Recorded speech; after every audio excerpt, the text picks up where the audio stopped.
Good evening, everyone. I'll call the regular meeting of the City Council of the City of East Ridge, June 25th, 2026 p.m. to order. I'd like to ask Mr. Coral if he'll provide our invocation and lead us in our pledge. If everyone will stand if able. If you would join me. Heavenly Father, we come before you tonight as public servants with a shared purpose to serve the people of our community to the best of our abilities. We thank you for the privilege of serving East Ridge, and we ask for your guidance over this meeting.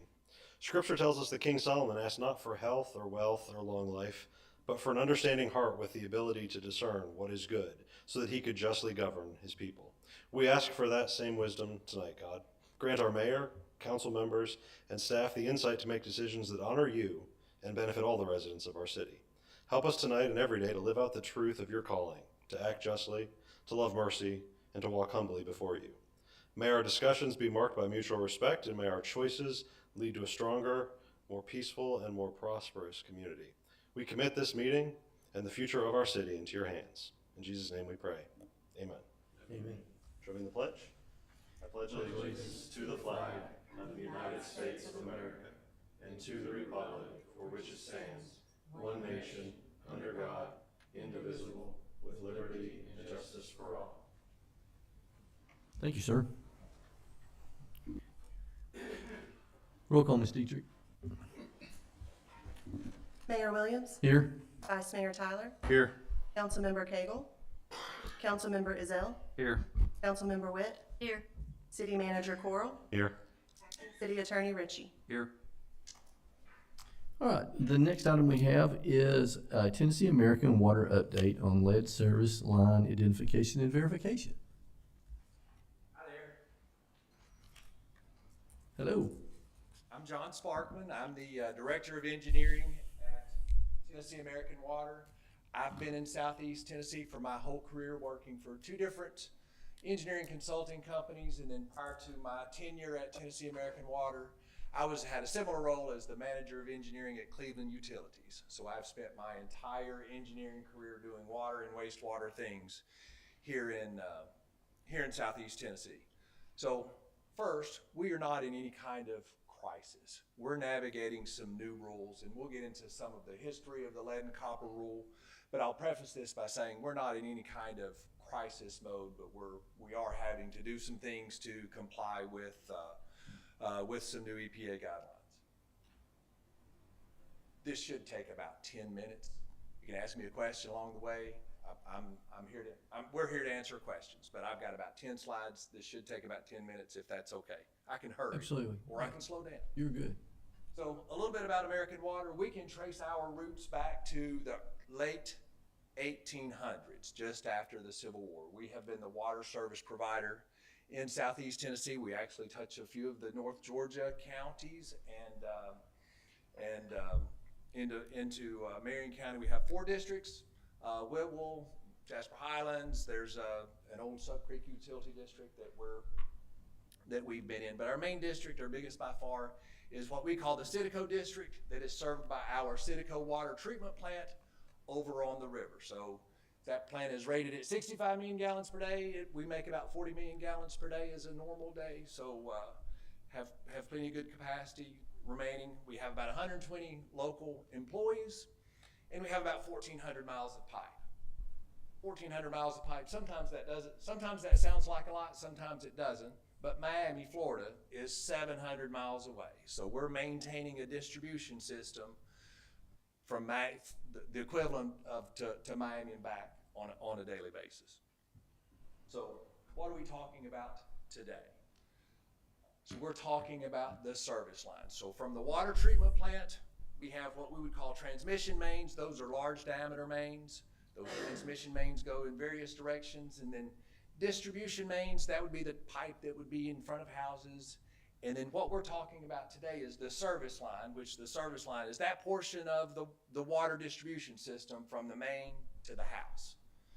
And that service line is really divided up into 2 parts, separated by the water meter. So from the main to the water meter, and the water meter is typically at the property line, that's the utility side, that's our side. That's traditionally ours to own, operate, and maintain up to the meter. From the meter to the house, that's the customer side. Through this EPA rule, they're looking at it as one service line, but there's really two different ownership, two different people own that service line, separated by the meter at the property line.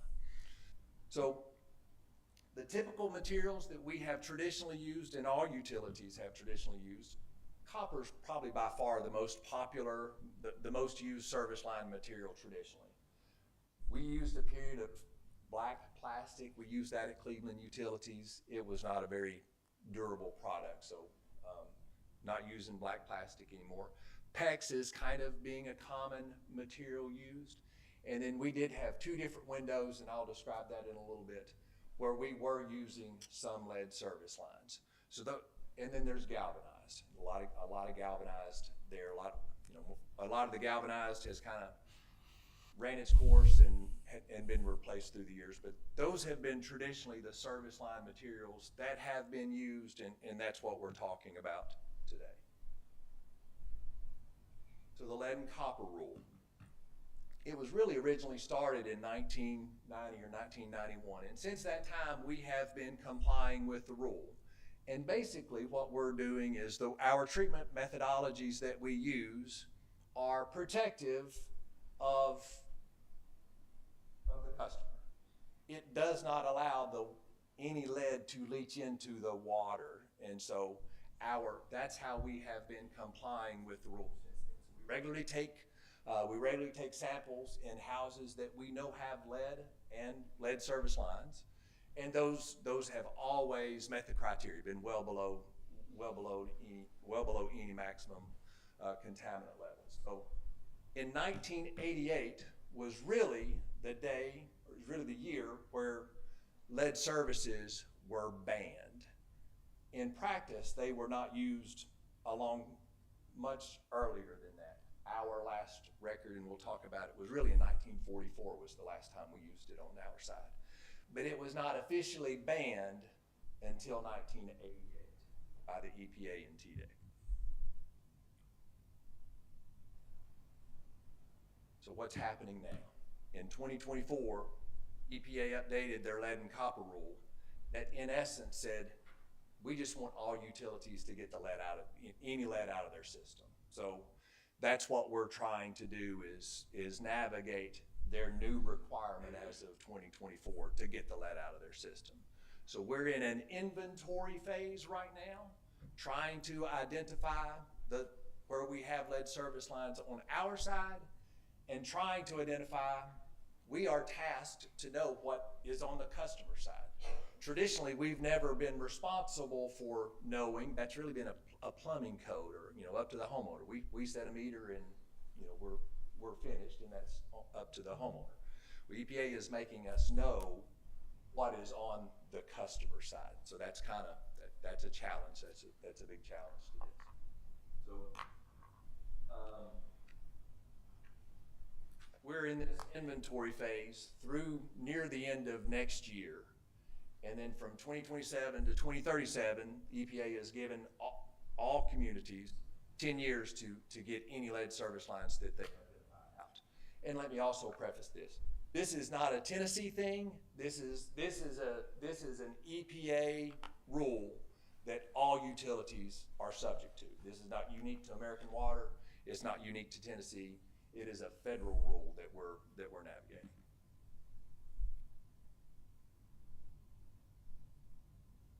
So what have we done to date? So to date, we've been looking at our records. We have pretty good records of the service line material when it was installed new. We have really good records compared to a lot of utilities. So what we see when we look at our records was that prior to 1922 or 1923, it's galvanized. That was the material of choice. In the 20s, there was a period of time from 1923 to 1928 where some lead was used.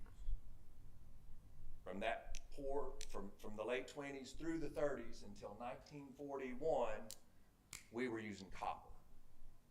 And then there was a window of World War II from 1941 where it switched from copper to lead pretty quick. And then in 1944, it switched from lead back to copper just really quick. So there's two different windows of time from the 1920s and the early 1940s where it was used on our side. It is not located in any, what was interesting to me is I thought I would see it in a more clustered area.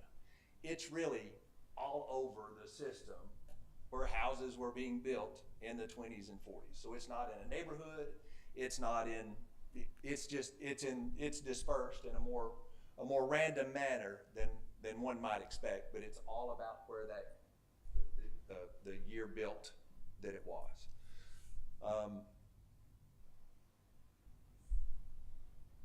With the key driver being year built.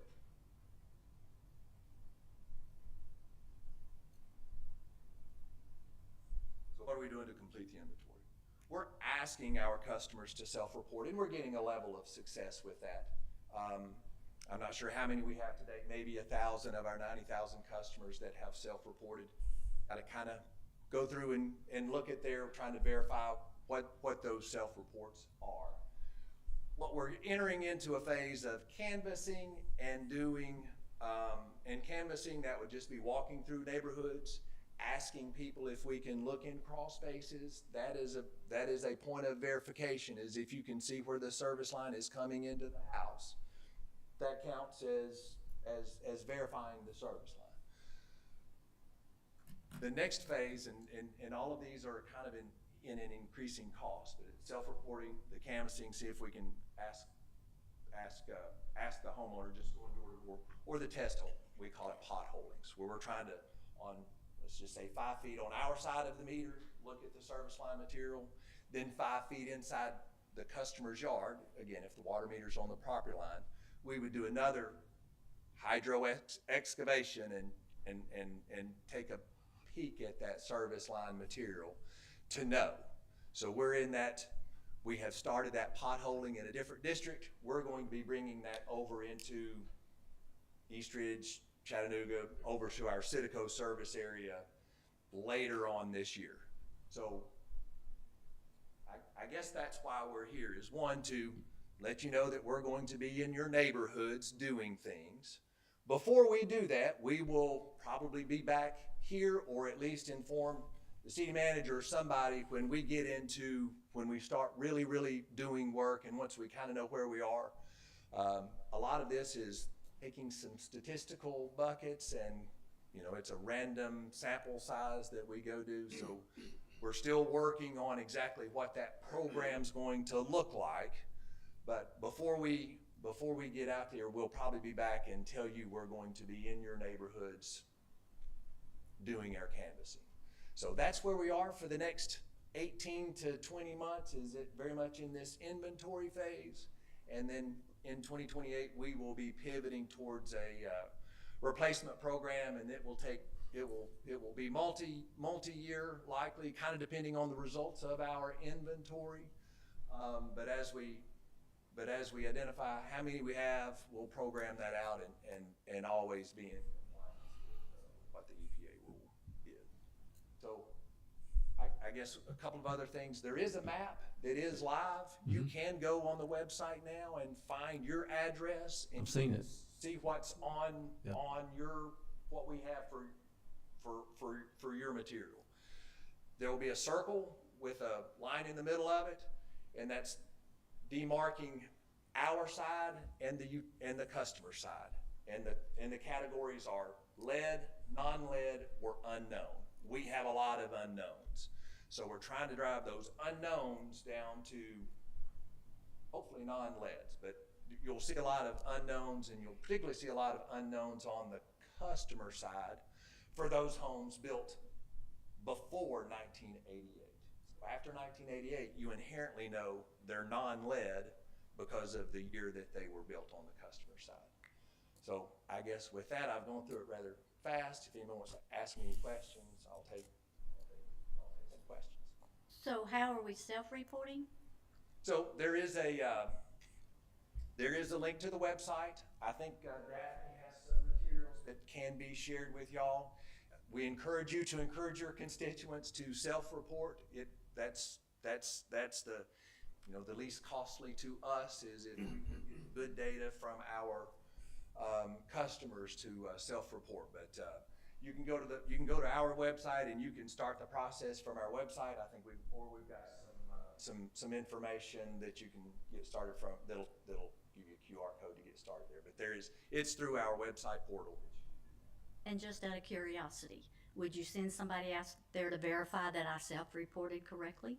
Or would you just take my word for it that I self-reported correctly? It depends. So we are asking you to submit a photograph. Oh, okay. If the photograph doesn't make sense, and we get plenty that don't make sense, we will verify that things make sense. So it's. Thank you. But yeah, we get a lot of data, and we have to kind of go through it and make sure that it's logical. Can you not pull the cap on the water meter where the line that goes to the house ties to the on-off and just check it? Fantastic question. So it has been Tennessee Americans' practice through the years to use, we would call it a meter setter. So that meter setter is a brass piece of, it's a piece of brass that the meter connects to. So just because you can see underneath the meter, you're really not seeing the service line material. What you're seeing is that meter setter. So then from that meter setter, what our practice here traditionally was to call it a pigtail. So that the customer's not getting in the meter box. So there's a meter setter, just 1 or 2 feet of pipe, and then that's where the customer would connect their service line material on. So I wish it were that easy, because that would make it a lot easier. But when you're looking in a meter box, you're really not seeing the service line material on our side or on their side like you would want to do that. Not all utilities use meter setters, but that's been our practice it's just been our practice. Any other questions? All right, so I have a few. So thank you for both of your questions. So you had mentioned that you're responsible now for both sides of the meter, which we know that the homeowner side was the expense and the cost for the homeowner. So if it is deemed that it is lead and has to be replaced, is that the homeowner's expense, or is that been deemed by this legislation that it's Tennessee American? So that's the question that's on the table. Still don't know. We Okay. will be seeking regulatory clarity. We would like to get the lead out, Exactly. but we're not. We will be going to we are a regulated utility by the Tennessee Public Utilities Commission. So we're going to be seeking that regulatory clarity before we go do that. Understand. And so So it's unknown at this point. it's unknown at this point. Okay. We would like to. Then I know you're doing, I don't like the word potholing, but it makes sense. So can we expect we may be cutting into some of our streets? I would like to think that we could stop short, or between that portion of the ditch, We're recording this. between the meter and the edge of pavement. Understand. That would be what we want to do. We don't I want. understand that, and we don't either, but. We don't want to repair streets any more than you want your streets. Okay, and then my last question is, does that legislation reach even further, like in the house? So if there's lead in the house, that's not included in this. It's just service to the house itself. That's not. Okay. This. I just want to ask that question because I'm sure we'll get asked that. And let me just say one more thing. I meant to say this. Lead was not used hardly in our system and traditionally across others for any pipe size larger than 1 inch. So we inherently know that it's not the water mains, it's not the transmission mains or the distribution mains. It is the service lines for primarily, the smaller diameter service line. So it's a larger diameter. If it's a larger diameter service line, for a business or depending on what it is, if it's a certain size, you inherently know that it's not It's a lead not. service line. So Okay. we're really talking about the traditional residential, smaller 3/4 inch or 1 inch service line. Okay. Any other questions? Awesome. Thank you for this. And if you can share information with us so we can share as well and try to help get the word out. We'll make sure that it gets to the appropriate folks. Because I have seen this and I've actually went out and looked at that map and looked to see what it said around my house too. So it says I'm good. Yeah, if you like But we all maps, need to check. it's a fun map. You can kind of look around. It's Yeah. kind of interesting. Thank you for your time. Thank you for letting me speak. Thank you. Can I get the clicker from you on your? Appreciate you. Thank you. Thanks, John. Thank you very much. All right, we'll move to the next item, which is the approval of the consent agenda. This is the approval of the minutes of the June 11th, 2026, and also the declaration of surplus property. I assume everyone's had an opportunity to review the consent agenda items, and I'll entertain a motion. I make a motion to approve the consent agenda. Second. Have a motion to approve by Councilmember Witt and a second by Vice Mayor Tyler. Do we have any discussion or corrections? See none. Roll call, Ms. Dietrich. Vice Mayor Tyler, Yes. Councilmember Ezell, Yes. Councilmember Witt, Yes. Mayor Williams. Yes. Consent agenda approved. We'll move to the next item is communications from citizens. This is an opportunity for the citizens to come forward, address the council with any questions, concerns, or accolades. I don't believe anybody signed in, but if there's anyone in the audience, now is your opportunity to come forward. You'll have up to 5 minutes. Yes, sir. You'll give us your name and address for the record? My name is John Clasine. I'm at 530 Frawley Road. I live directly across the property at 529 Frawley, and I've spoken before at the planning commission meetings about this. The report to the planning commission states there's no nuisances involved with this project. I've mentioned that my house faces directly across from this proposed entrance, and I'm concerned about light pollution from all the cars.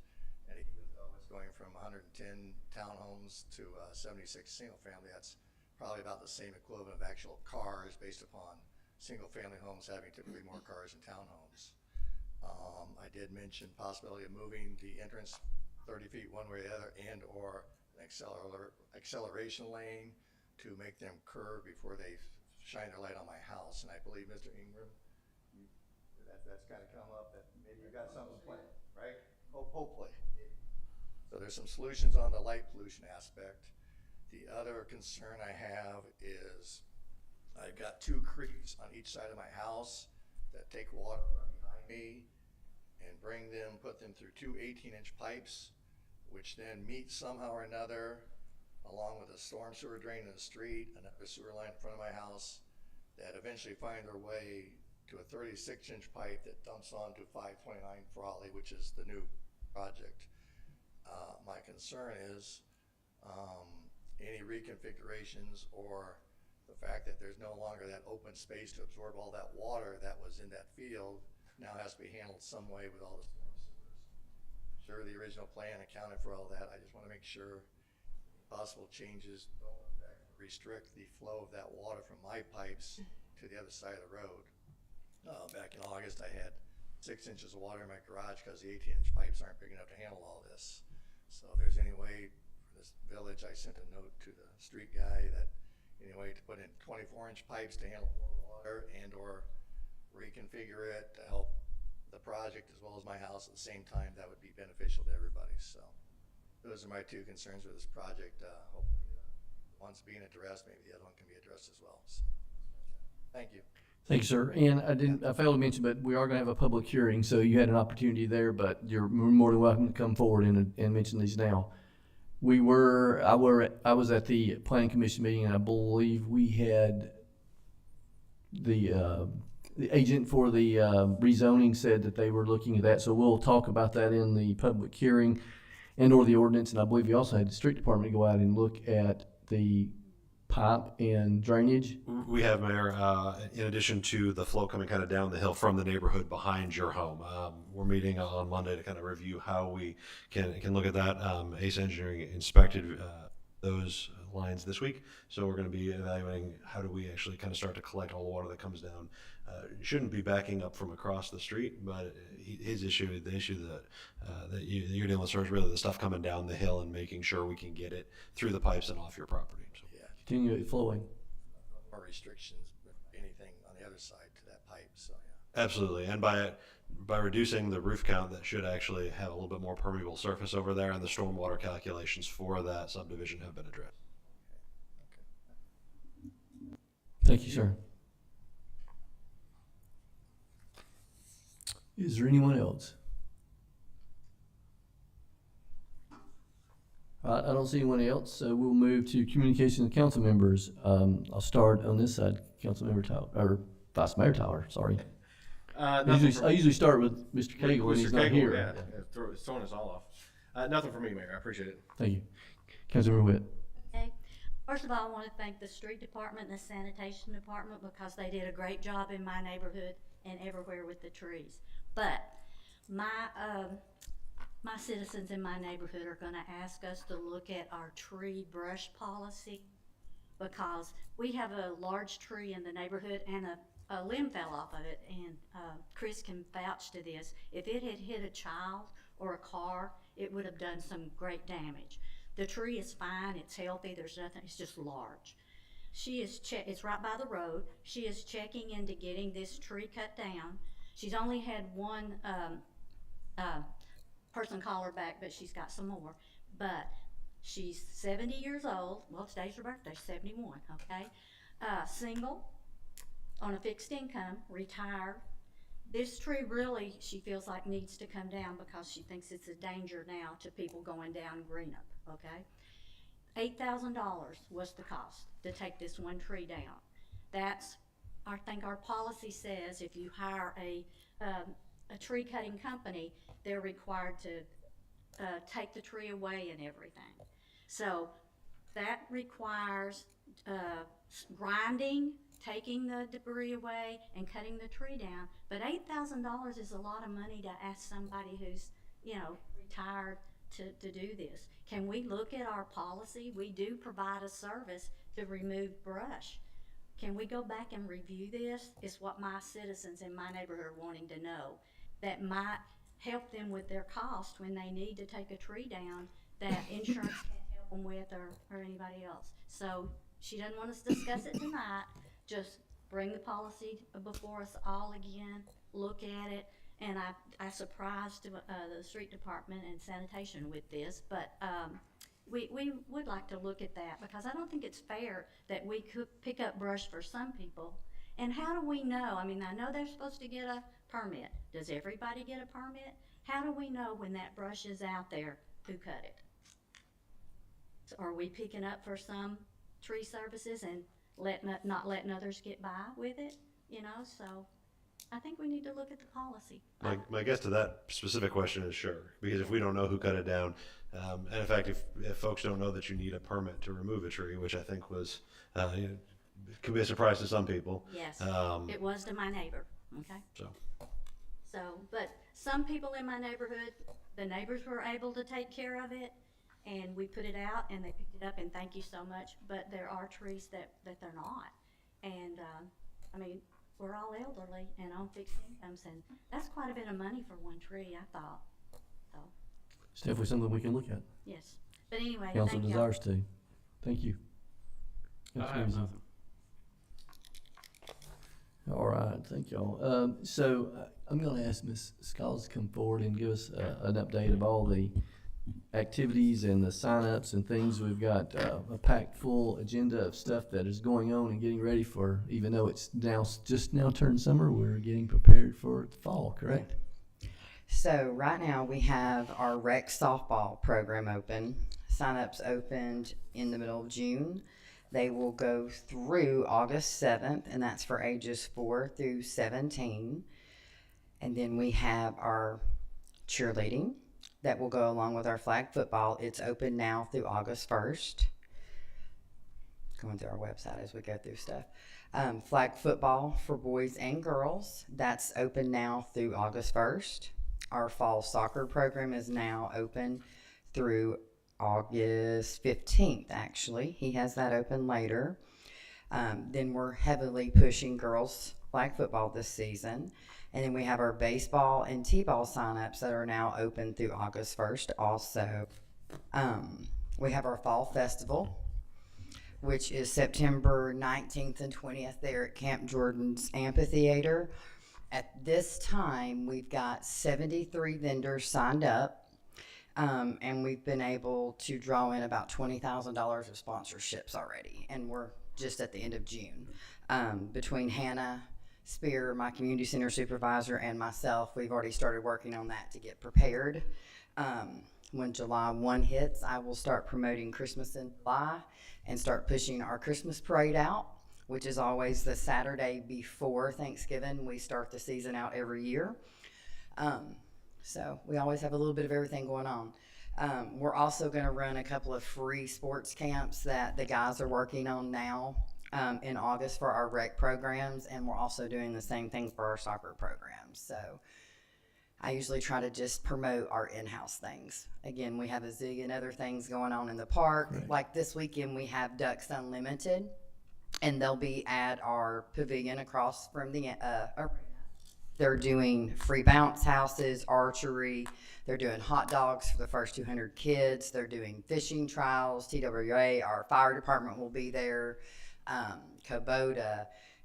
It's a whole thing that Ducks Unlimited does for children, and next year actually we're going to look to partner with them. So I talked to them today about that. Then we have our gun show this weekend at Camp Jordan. We have a softball tournament this weekend at Camp Jordan. We have the Red Wolves secondary team playing at our stadium. So we've always got something going on in Camp Jordan.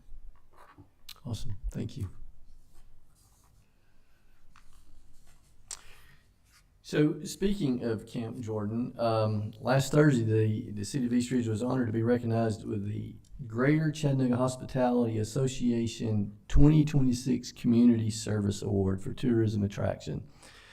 Of recognition of the outstanding work of the East Ridge Parks and Rec Department. You know, while Camp Jordan serves as a premier destination in sports tourism, outdoor recreation facilities, and special events, this recognition reflects the broader impact that the East Ridge Parks and Rec Department has in many ways, and it enriches lives of the residents and visitors to our community. The dedication, commitment, hard work of Parks and Rec staff in collaboration with other city departments and many other community partners, volunteers, coaches, organizations, and residents help make our facilities, our programs, and events successful.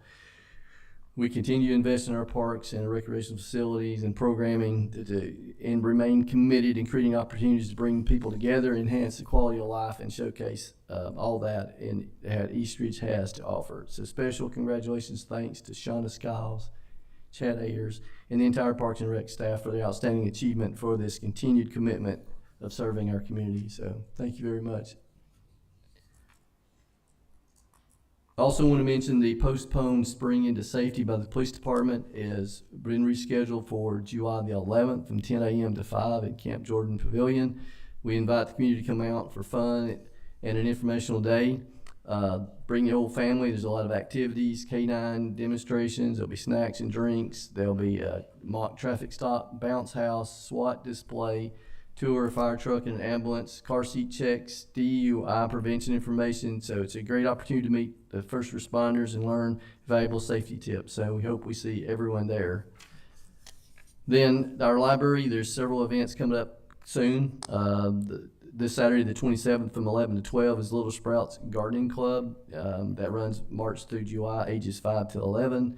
Then Gems and Geodes, Saturday the 27th, also from 12 to 1. You can pan for gems and smash some geodes, paint some rocks, play some bingo. Pizza will be served. Then Watercolor with Rachel is Tuesday, June 30th from 2:30 to 3:30. All ages are welcome, and it's free step-by-step classes. For all three of these, please call 423-867-7323 and register for those free events. And then lastly, last Saturday, I hosted a Minutes with the Mayor, and we had a good group of residents that attended. We provided updates and city happenings, specifically talked about our upcoming budget, which will have our second reading here, and I'll say no tax increase. And also introduced our new city manager, Mr. Coral. And so we engaged and talked. We had several talking points and answered a lot of questions with the group.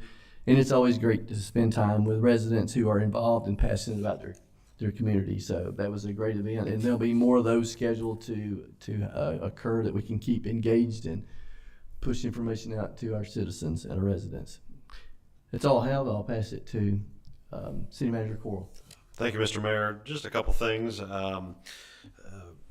I'll echo Councilmember Witt's comments on recent storm damage. Trees down throughout the community, a lot of power outages. Chris and his team were out until the wee hours of the morning. It was funny, we were interacting as the storm had kind of cleared out, and I said, any tree down calls? He's like, nope, none yet. And I said, they're coming. And then they started coming. So his crews were out. Anything that didn't have power lines tangled in, they were pushing off. So appreciate that work and all your efforts there. You may have been on North Mac Smith Road recently. There are some roadway issues that we're working with, particularly at the Fairfield Hotel entrance, and then traveling north towards the former Budgetel. It's kind of in the center area there. So working on exactly what happened and how do we get that fixed. The road's less than a year old, so trying to understand exactly what happened there and get to a resolution. We'll have that, kind of an update for you at a future meeting as to what the plan is there. But just wanted folks aware of something we're working on there. McBrien School, we're working with the Southeast Tennessee Development District on potentially getting a brownfield site designation for that. It would be done through the Environmental Protection Agency, and it opens funding for potential next steps. But the first thing is to complete a phase 1 environmental assessment. There's no cost to the city to get that work done. We do just have to give them access to the site. Again, that opens us to future funding for whatever course of action is decided upon. There's going to be environmental remediation between, we know there is asbestos present, there may be lead paint, there may be lead service lines apparently. So things that we will have to evaluate. So unless there's objection, we're going to give them access to that site to do that initial work and get that underway so we can kind of start to understand where we go from there on that. In addition to routine activities, over the past 2 weeks, I've had opportunity. Last Tuesday, spent the morning out running sanitation routes with one of our sanitation crews, seeing some of the bulky item pickup, the brush pickup, and the day-to-day that the crews work there, and kind of understanding how we deliver that service to our community. This week, spent time with the building maintenance crew with Ray and his team. Again, they maintain city facilities. Ray is new in his position, and I think from the management team level has elevated the performance of that department, taking really great care of our facilities and starting to address a backlog of issues that have just been out there, and almost where you ask for things and eventually you just give up. And but folks have been really impressed with kind of how that team is stepping up and taking care of issues that have been long-standing across our facilities. So pleased with that. We are going to have a couple RFPs that'll be going out to bid. One for website and agenda management. Those are budget items this year, and also for lawn care services to get bids on actually mowing, maintaining, edging, and doing turf maintenance here at City Hall, freeing up our building maintenance crew to actually do the work of maintaining the buildings and getting things repaired. Again, long-standing issues there. So want to see kind of what our cost structure would be there. So those will be out to bid. You'll see that. We also have a holiday closure coming up, and if you permit me just a moment, 250 years ago in Philadelphia, delegates from the several states assembled to discuss the future of these colonies. And from their work came these words: that we hold these truths to be self-evident, that all men are created equal, that they are endowed by their Creator with certain unalienable rights, and among these are life, liberty, and the pursuit of happiness, and that to secure these rights, governments are instituted among men, deriving their powers from the consent of the governed. And for the support of this declaration, with a firm reliance on the protection of divine providence, we pledge our lives, our fortunes, and our sacred honor. That was noble work that they were committing to 250 years ago today. With our leaders, that work continues today, with leaders in Washington and Nashville and sitting here in this room. It's a sacred trust and it's honorable work, and we owe it nothing less than our best. So city offices will be closed next Friday, July 3rd, in observance of the holiday, and we wish everybody a safe and very happy Independence Day. That's all I have, Mayor. Thank you, sir. All right, we'll move to the next section, old business, ordinance number 1249. This is an ordinance of the East Ridge City Council to amend the fiscal year 2026 operating budget ordinance number 1226 by changing the revenues and expenditures of various funds. Thank you, sir, and this is the second reading. Ms. Walls? No changes. No changes. So everyone's got the information from previous meeting and also this one, so I will entertain a motion for ordinance number 1249. I make a motion to approve ordinance number 1249. Second. A motion approved by Councilmember Witt and a second by Vice Mayor Tyler. Do we have any discussion? See none, roll call, Ms. Dietrich. Vice Mayor Tyler, Yes. Councilmember Ezell, Yes. Councilmember Witt, Yes. Mayor Williams. Yes, ordinance number 1249 passed second and final reading. Move to item B and C, which is public hearing for ordinance number 1250 and then the ordinance number 1250 as well. An ordinance of the East Ridge City Council making and fixing the annual appropriations of the several departments of the city for the fiscal year beginning July 1, 2026 and ending June 30, 2027. Thank you, sir. I will open this public hearing up and I will, do I need to hand it to Ms. Qualls or Mr. Coral? Mayor, as presented the last meeting and again tonight, the proposed FY27 budget providing for the various operations of city function and the capital improvement plan and also debt service fund. The numbers as presented remain unchanged from where they were 2 weeks ago, and the tax rate assessed remains unchanged from the current. Thank you, sir.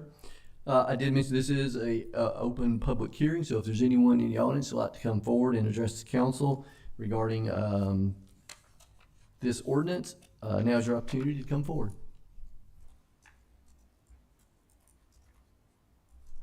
See no one, I will close the public hearing and we'll move into the ordinance. If you don't mind reading it again for me, sir. An ordinance of the East Ridge City Council making and fixing the annual appropriations of the several departments of the city for the fiscal year beginning July 1, 2026 and ending June 30, 2027. Thank you, sir, for that. Council, we had the public hearing, we had the city manager discuss no changes as previous, so I will entertain a motion for ordinance number 1250. Make a motion to approve ordinance number 1250.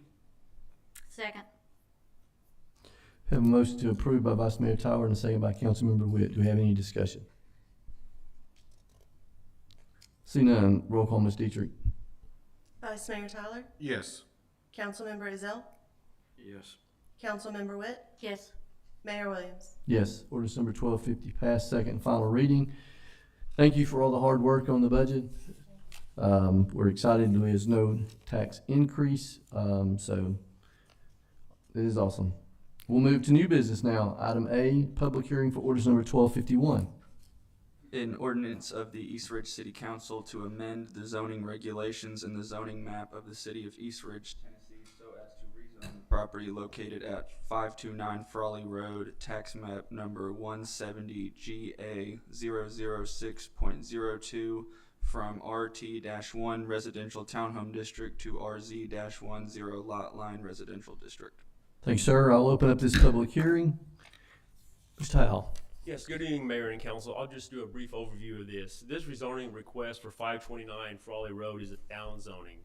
The current zoning designation of RT1 will allow for 108 townhomes.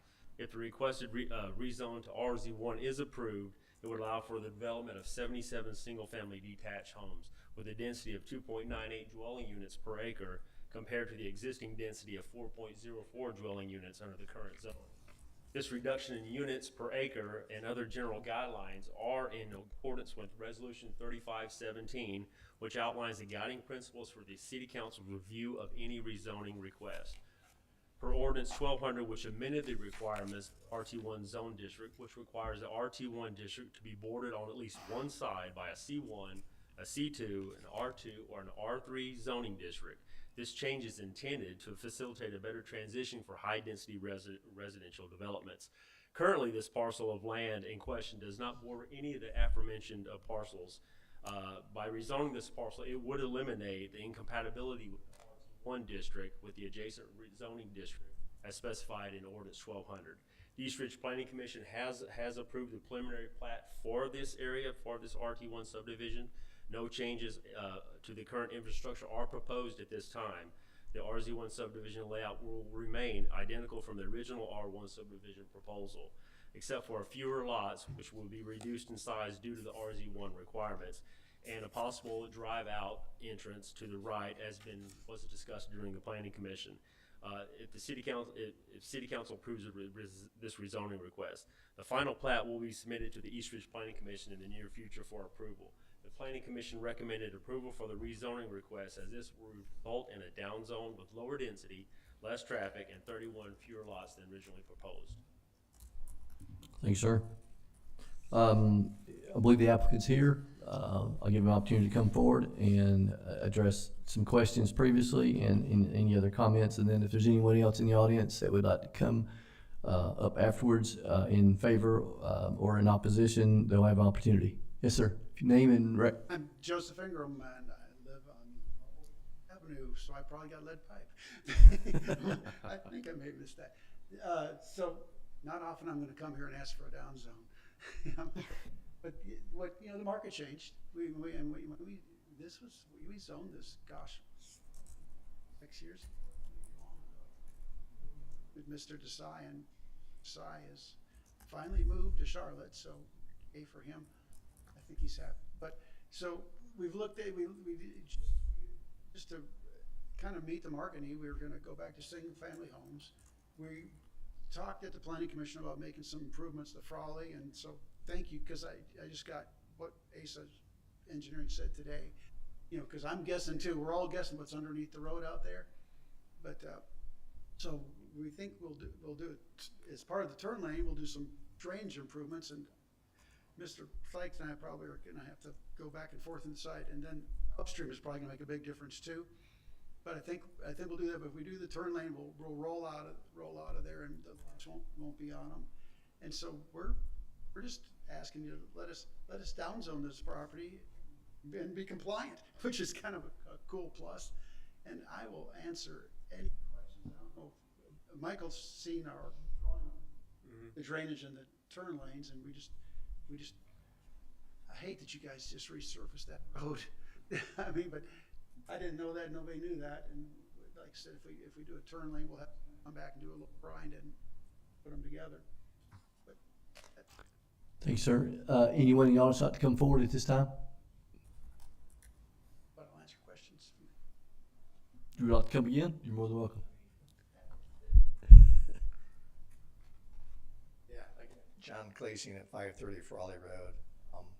Talk about the traffic. As I mentioned previously, I think these single-family homes probably have just as many vehicles as townhomes would have, so traffic probably not change.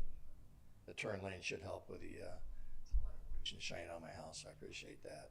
And then as far as the water goes, you know, it seems to be a big mystery what's underneath Frawley Road from the north side of my property to the south side of my property. Well, I think there's another drainage line further south, right, towards the main one. It's an unusual configuration, to say There's one say in the the road, least. one further down, and I've got one in my front yard, and they all come together somehow, and nobody seems to know. So any way to fix that would be greatly appreciated. So thank you. So I know you had mentioned that ASA has been out there to review that, and they've provided some information. So Yeah, we're looking at a solution to get the water, make sure that we're going to have adequate capacity to get the water underneath the road, but also is there some upsizing to those pipes that's necessary that would help eliminate the problem that he's seeing at his property today.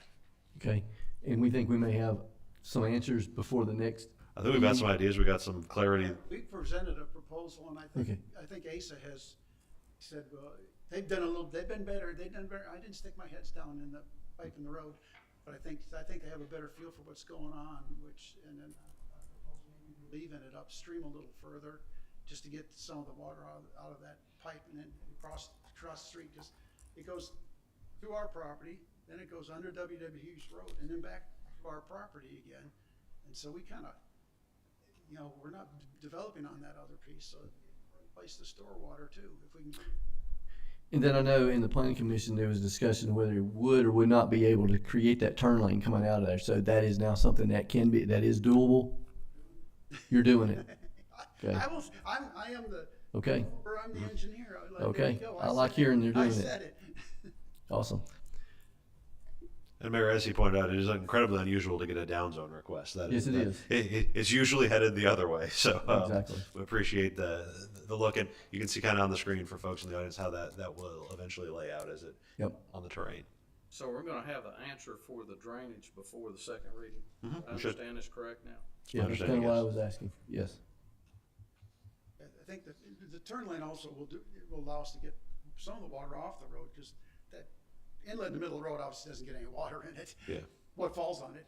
But so we'll slope to the curb there, we'll put a curb inlet in where we extend the pipe, and then now that we know maybe there's some things going on under, well, maybe we'll have to go back. I hate the idea of digging up Frawley Road, but I think we're gonna have to at least go to that inlet. Yeah. Get it. Yes, sir.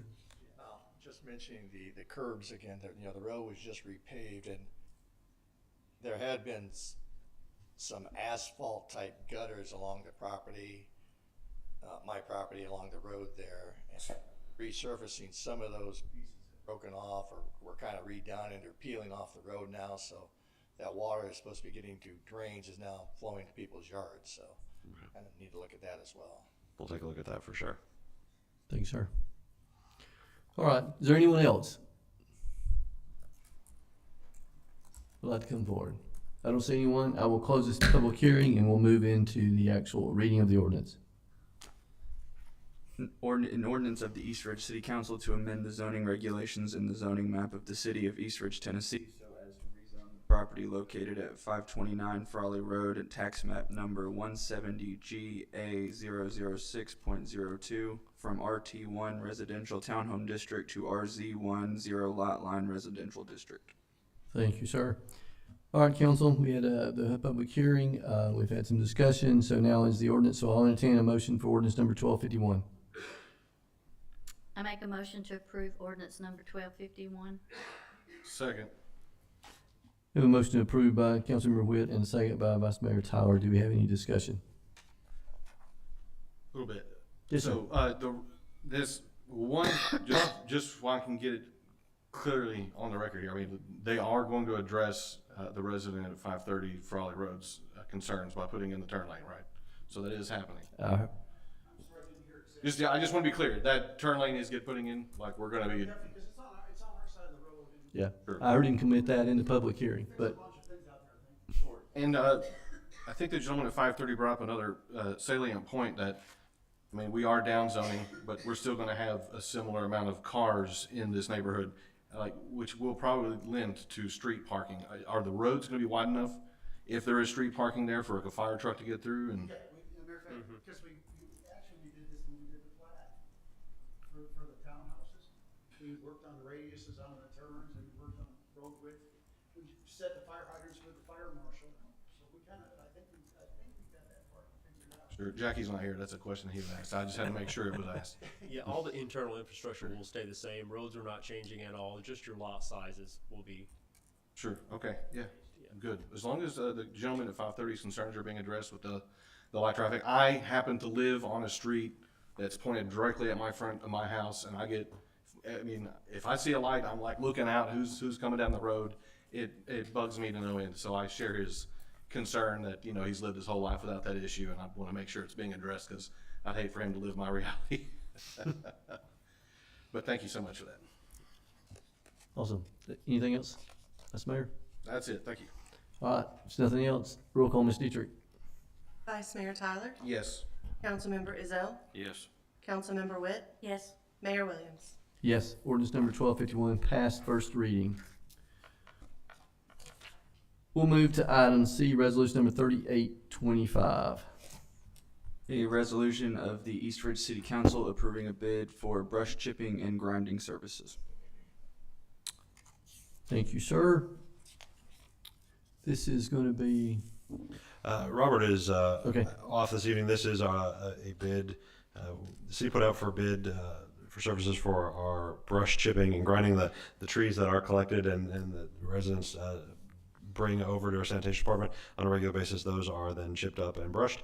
We put it out for bid. The previous vendor, the contract expired actually back in 2024. So we've been operating without a contract for the last 2 years. It went out for bid. We received 2 bids, and staff recommends the bid be awarded to Lumberjack Tree Services in the amount of $465 per hour with a 10% revenue share on mulch material. Thanks, sir. Council entertain a motion for resolution number 3825. I'll make a motion to approve resolution 3825. Second. A motion approved by Vice Mayor Tyler and a second by Councilmember Witt. Do we have any discussion?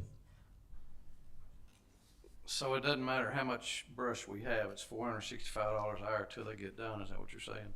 Yes, absolutely. Any other questions? See none. Roll call, Ms. Dietrich. Vice Mayor Tyler, Yes. Councilmember Ezell, Yes. Councilmember Witt, Yes. Mayor Williams. Yes. Resolution number 3825 approved. We'll move to item D, resolution number 3826. A resolution of the East Ridge City Council approving bids for street department materials for fiscal year 2026-2027. Thank you, sir. Mr. Vaughn? Mayor, Council, good evening. Yes, this is our annual material bids, rock, asphalt, that we rely on throughout the year, fiscal year. Our bids that it came in. Thank you, sir. Council entertain a motion for resolution number 3826. Make a motion to approve resolution 3826. Second. A motion approved by Vice Mayor Tyler and a second by Councilmember Witt. Do we have any discussion? The concrete blocks, the brick, sand, and mortar, where we have no awards, where's that come in at? We haven't used it in several years because we've got enough block down there. If we had to do some sort of maintenance on one, I've gotten in the last couple of years, whenever we do a pipe job, I go ahead and get from the groundscapes, the pipe company we get it from, the prefab boxes that go in the yard. They're either on road, off road. They're a lot cheaper, so I don't have 2 men tied up a couple of days trying to build a concrete box. Okay. Pipes just tie right into it and you backfill and cover it. Okay. Thanks, sir. Any other questions? Seeing none, roll call on Ms. Dietrich. Vice Mayor Tyler, Yes. Councilmember Ezell, Yes. Councilmember Witt, Yes. Mayor Williams. Yes. Resolution number 3826 approved. We'll move to item E, resolution number 3827. A resolution of the East Ridge City Council approving a bid for masonry sand to top dress athletic fields at Camp Jordan Park for fiscal year 2026-2027. Thank you, sir. Ms. Giles. Yes, Mayor and Council. The Parks and Rec Department accepted sealed bids for the purchase of masonry sand. And again, this will be used for top dressing our fields there at Camp Jordan on our soccer side or some of our still grass fields over at baseball. TJ Hunt was the only bid that we received at $46.50 per ton. It was an increase of $1.50 from last year, which again contributes to our gas prices that we're experiencing now. So I am respectively requesting for council and mayor to accept the bid from TJ Hunt LLC for our masonry sand for this fiscal year. And they have actually been our vendor for the past few years and we've never had any problems. They're usually ready to go by July 2nd or 3rd, delivering sand. If you come through Camp Jordan, you'll see 2 to 3 piles in front of each field. Since at this point we're aerating the breaking that up, and then we'll start top dressing within that first week of July to repair since we take them down except for the lacrosse tournament that comes in. So Thank you, ma'am. Council will entertain a motion for resolution number 3827. I make a motion to approve resolution 3827. Second. Have a motion approved by Vice Mayor Tyler and a second by Councilmember Ezell. Do we have any discussion? See none, roll call, Ms. Dietrich. Vice Mayor Tyler, Yes. Councilmember Ezell, Councilmember Witt, Yes. Mayor Williams. Yes. Resolution number 3827 approved. We'll move to item F, resolution number 3828. A resolution of the East Ridge City Council canceling the July 9, 2026 City Council meeting. Thank you, sir.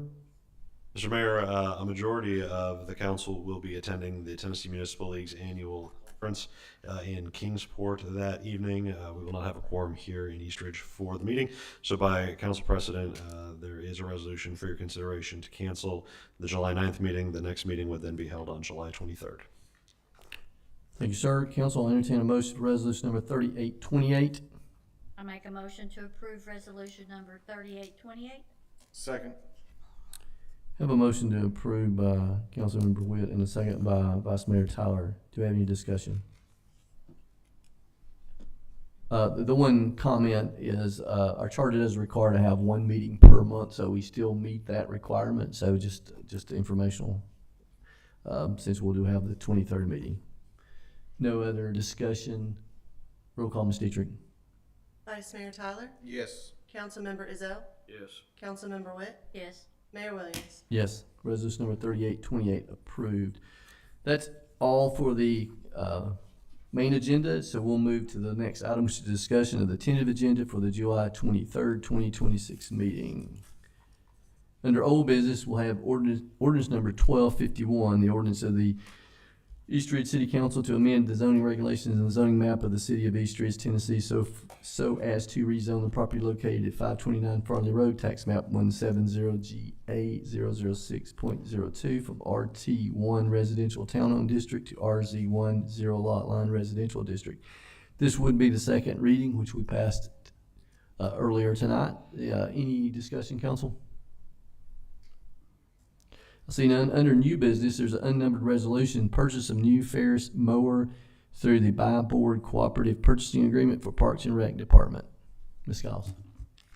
Good evening again, Mayor and Council. With our new budget that will come out on July 1st, the Parks and Rec Department will look to again purchase a mower, which is again from the Buy-Board Purchasing Agreement. It will replace one of our real mowers that we already surplus this year because of the maintenance needs and it was beyond repair.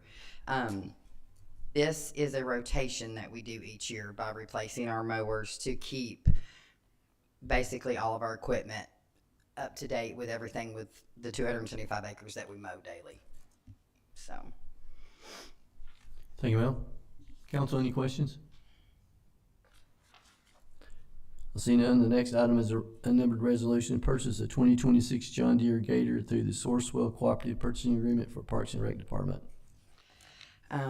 Again, Parks and Rec is requesting City Council approval to purchase a 2026 John Deere Gator. This one will actually be an electric Gator. So we're going to try something different this year. As you know, all of our trucks are not the four-wheel drives like the other departments have. We have the two-wheel drives. We don't use those trucks to get around on the fields. We use Gators. So with the Gators, we're able to drag, do other projects around the park. So this year we wanted to look at trying to go to basically a zero emissions, a little bit quieter operation while we're in the fields in between games.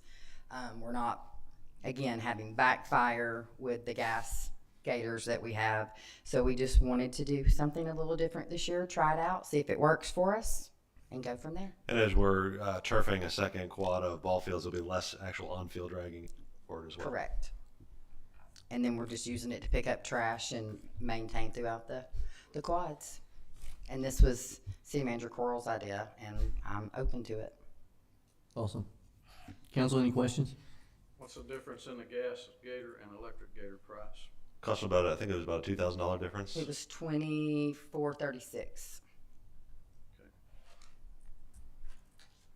And I did notice that it uses standard charging using standard outlets, so there's no requirement there Correct. We can plug it in the back of Yeah. the arena, which is what we're gonna do, so that we know that it stays inside and then it's outside when it needs to be in use between the turf fields.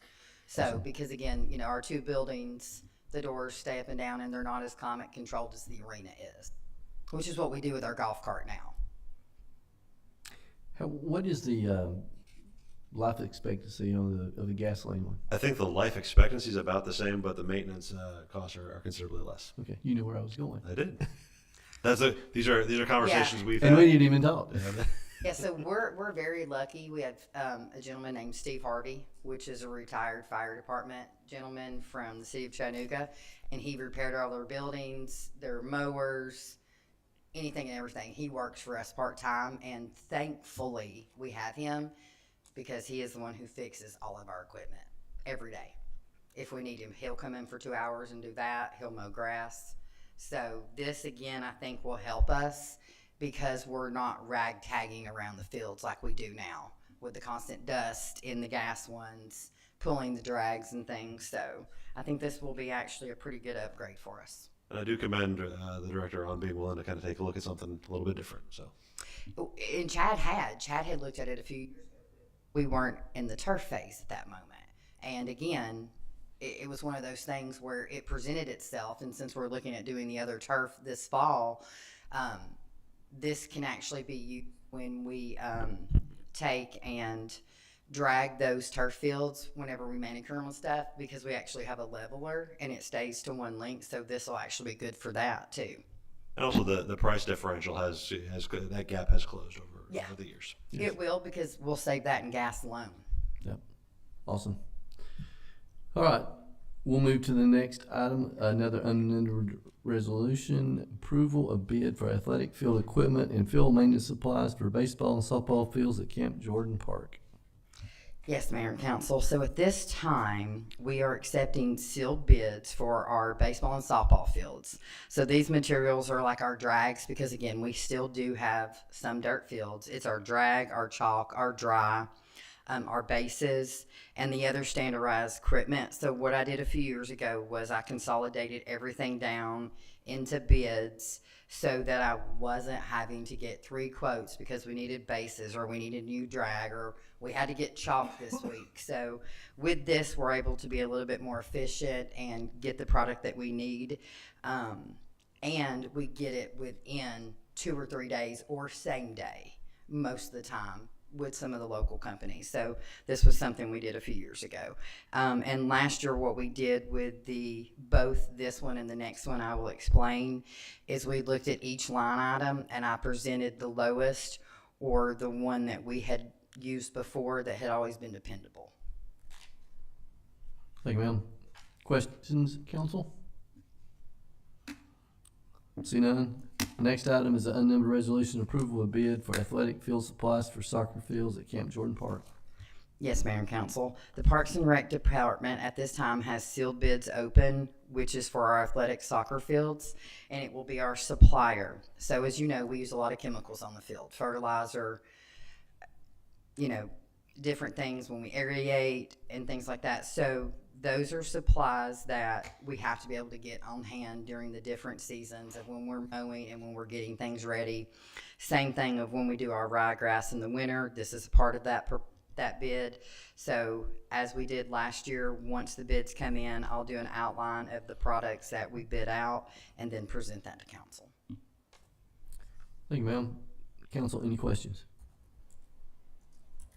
Sorry. Just get ahead. All coming up, Shauna. Mayor, I would expect that there will be some additional, being the first business meeting of the new fiscal year, typically that's when several bids come forward. Director Skiles just works ahead and is diligent in that effort. I sent him a text and said, can you talk? And I said, so how do you want to do this? You want to go ahead and do it now so that we're ready for July? Awesome. Get her done. All right, that's the last thing we have on the tentative agenda at this point. Council, is there any other business that we should consider for the 23rd?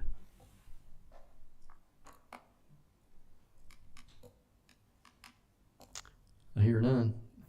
So I will adjourn this meeting, and I wish everyone a very happy and safe 4th of July holiday, and have a very good evening.